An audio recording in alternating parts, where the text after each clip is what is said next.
Hello everyone, welcome to another video. My name is Mario So, and today I'm going to answer one question.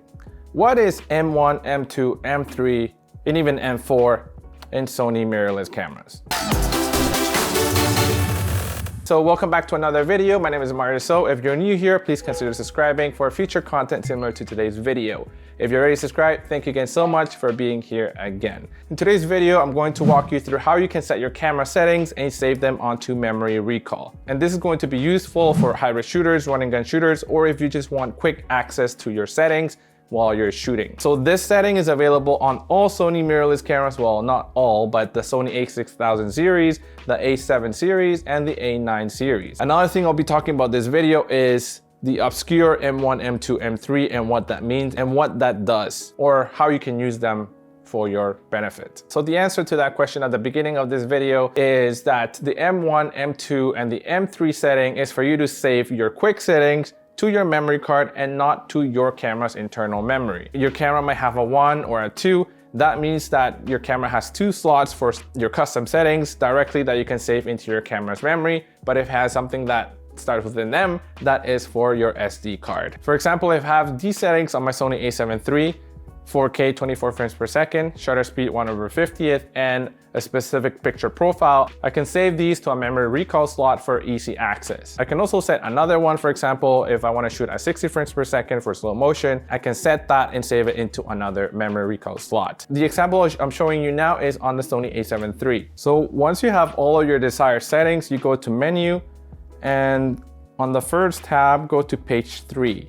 There you'll see MR memory. So you select that and you see that there are currently 6 slots, a 1 and a 2 for your camera's internal memory, and a M1, M2, M3, M4, which can be saved to your SD card. So once you've selected the slot, you can press the center button and that will save those settings onto that specific spot. So once you're shooting, if you want to recall those settings, all you need to do is, if you're on the a7 III, for example, switch your knob, your dial here to either 1 or 2 to recall those specific settings. If you are on the Sony a6000 series, you could probably set the dial to MR, I believe, and that will recall your settings that you have saved. So to recall your settings from a memory card, all you need to do on the a7 III, you go to Menu, again, go to page 3 on the first tab, and now you'll have something that says MR Recall. Once you hit that, then you can go and recall whatever settings that you have saved previously, either on your camera's internal memory or on your SD card.